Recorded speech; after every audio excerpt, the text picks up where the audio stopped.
I remember in the early days of the Donald Trump campaign for president in 2015, no one thought he was going to win.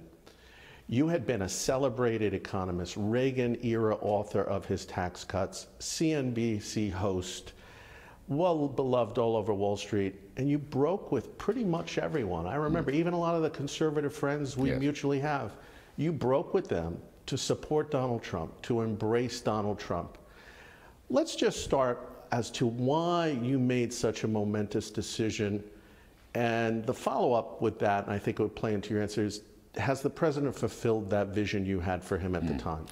You know, I had known Donald Trump for many years in New York, a bit socially, not an intimate, but a bit socially.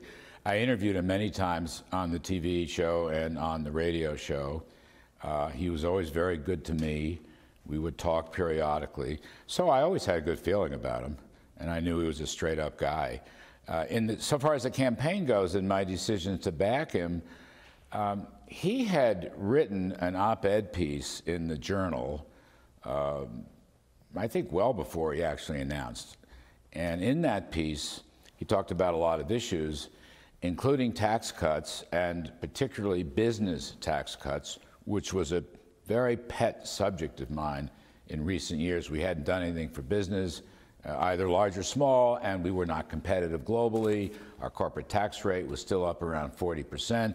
Most of the rest of the world was down around 30%.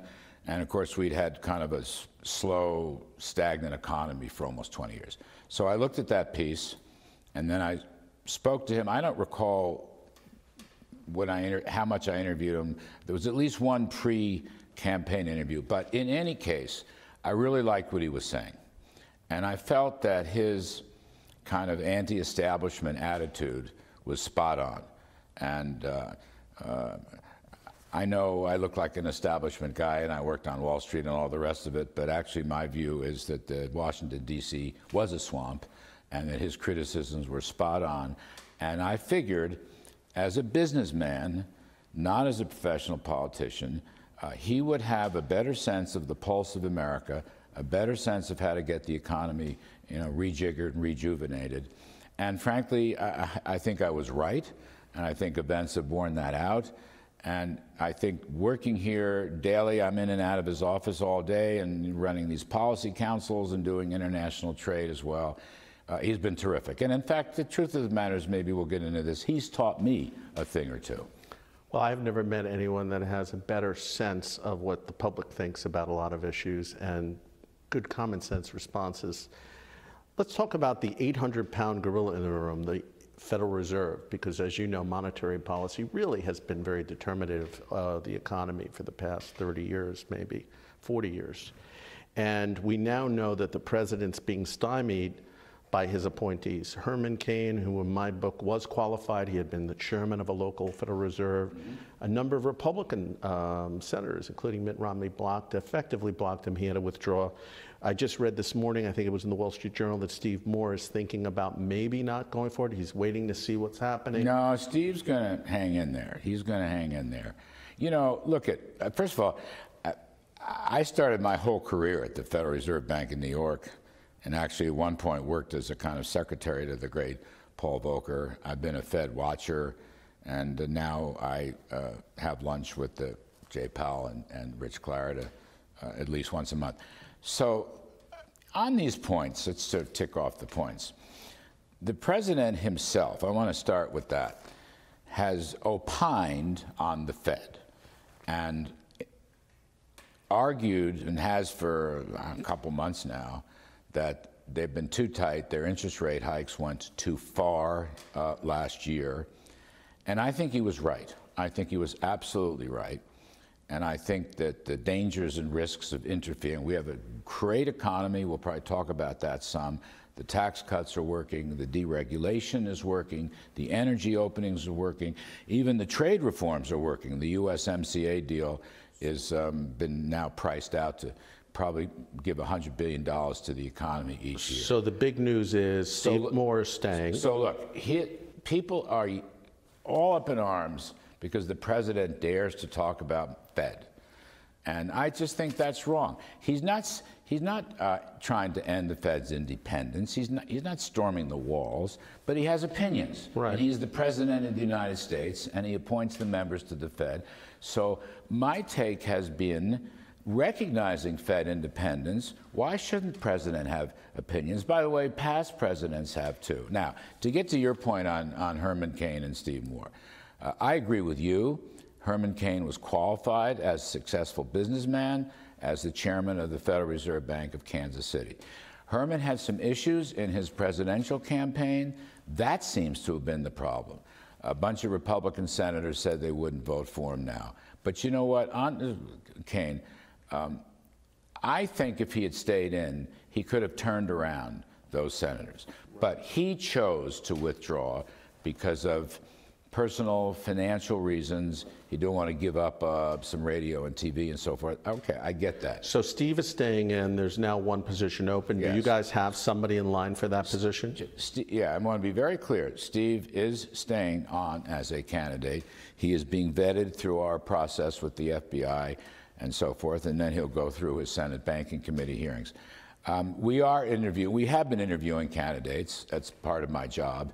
And I'm not going to put out any names, but we are engaging in interviews. So I read that the Fed, even though it's agreed not to raise rates, it's actually moving the Fed funds rate to the highest maximum within that. Is that disturbing? Do you think that's dragging the economy? Well, look, I think the Fed is moving, just my opinion, okay, respecting their independence, I think the Fed is moving towards rate cuts. That is my view.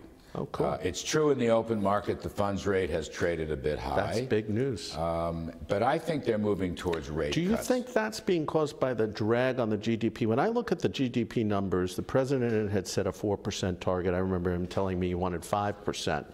But he had 4% at one point in 2018, went down to 3.4%. I'm seeing a 2.2% last quarter. They're talking about 2.1 or to 2.4 this quarter or this year. That's the Fed estimate. What caused that dramatic decline in the GDP growth rates, and can we get it back up? Well, yeah, we're going to get a better first quarter, by the way. It's the estimates started flat 6 weeks ago. Now the numbers have come in very, very good. Jobs and low unemployment claims, better retail sales, better business spending. We may be very close to 3%. The number comes out tomorrow, so if I get it wrong, you'll probably print it as a headline. But I know privately, and I'm not privy to this. 3% is our 3% is our official target forecast as a matter of policy. For this 3%. Year. Starting 2 years ago, okay. Right out, you do these 10-year forecasts. But I know Donald Trump well enough that the first thing he's going to see when that 2.2 number, he's going to call you and say, Larry, what the hell's going on? Well, that was last quarter. Okay. But he did call. What was he did call. And he asked that question, and you said to him what? What was the explanation of the fall off from 4.2? Well, some of it was the government shutdown. Some of it was, I think, monetary policy tightening. Some of it was a very weak overseas economy. The world economy is low. We are the only economy growing around the world right now. We are the hottest game in town. Money is flowing here. But I think that was interrupted to some extent by the rate hikes and the threat of more to come. I think the overseas slowdown hurt a little bit. There are other worries that were out there. But I will emphasize that now the numbers are coming back, and that's very good. Well, do you think the deficit may be playing a bit of a bogeyman for all of this? Because, I mean, you're having deficits now over $1 trillion. I think it was in March they reported, or February, the largest deficit on a monthly basis in U.S. history, $544 billion. Is it the tax cut that we did that's driving that? Is that scaring investors? What's the rational explanation for how we should look at that? I would say first, I don't think the deficit has any material impact on the economy. Okay, that's a new one. No, well, I'm not a big deficit hawk. I'd love to get deficits down too. As a share of GDP, that's the burden on the economy. Right. It's about 4.5% to 5%. So it's not a big number. It's actually right where it's been for about 20 years. I'm going to have you take over my credit card bills because I think, you know, they're very small compared to your salary, I'm sure. Well, the federal government has a better credit rating than you do, so that I don't really think that's going to be an issue. He's joking, by the way. No, I'm not. We will see a declining deficit share of GDP for the next whole bunch of years. We've put out a very tight-fisted budget. The president has said, if Congress votes to break the budget caps, we will sequester across-the-board spending cuts, and he means it. So we're working on that part. The most important aspect of the deficit is growth. And as I say, the growth is now recovering very nicely, and so I think that will be a big contributor towards the lower deficit. Listen, when I was a kid working at OMB for Ronald Reagan, everybody used to tell me deficits were going to cause interest rates to explode. They fell. Stopped the economy from growing. The economy roared under Reagan. And I want to make this point. We have now, from a revenue standpoint, by the way, revenues are coming in very big in March and April, so there's a nice recovery, 8 or 9% growth. We have paid for the corporate tax cut. We have paid for it. It was about $400 billion. That's what the numbers are showing. And we're probably paid for about 2/3 of the overall tax cut. So I'm just not concerned. I would like limited government. Stop interfering with the free market economy, and don't interfere with the low tax rate incentives, right? What did Arthur Laffer say? If you tax something more, you get less of it. If you tax something less, you get more of it. And by the way, my dear, dear friend Arthur Laffer is soon to get a major award from the president in the White House. Has that been announced? No. Okay. I'm guessing what that award is. He might be joining Tiger Woods, but you can't say. Sometimes well, ruddy guesses are correct. All right. We sort of broke news here again. We're breaking a lot of news today. You just watched Newsmax TV, America's fastest growing news channel, now in 65 million homes. Get Newsmax TV on all the major cable systems, or go to NewsmaxTV.com and click on the Find Newsmax tab to locate us. Remember, Newsmax TV, where real news for real people.